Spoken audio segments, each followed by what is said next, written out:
ફળિયા પ્રમાણે વાલી મીટિંગ ગામમાં જ યોજવાનું નક્કી કર્યું છે। જે બાળકો ગેરહાજર રહે છે, શાળામાં અમુક દિવસે આવે અમુક દિવસ નહીં આવતા, એ વાલીની નિષ્કાળજી છે। ખરેખર બાળકો નિયમિત શાળામાં આવવું જોઈએ।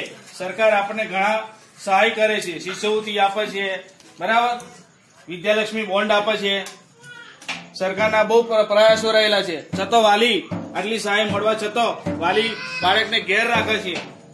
નાના બાળકોને ગમે તે કામ કરાવવાનું છતાં કોઈ કામ કરાવે છે, એ વાલીની ભૂલ છે। ખરેખર બાળકને નિયમિત શાળામાં મોકલવું જોઈએ।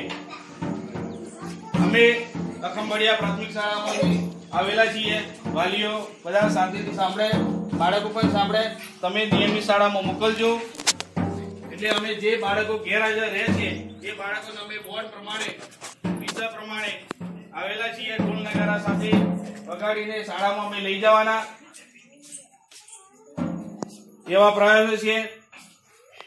તમારો પ્રતિભાવ રજૂ કરે, શાળામાં અમે નિયમિત મોકલશું એવા અમે બોયદરી આપે। બાળકોને દાડી શાળા મોકલે છે, કોઈ દિવસ ઘરે રહેવાની નથી। દરરોજ મોકલશું, બાળકોને દરરોજની શાળા મોકલશું।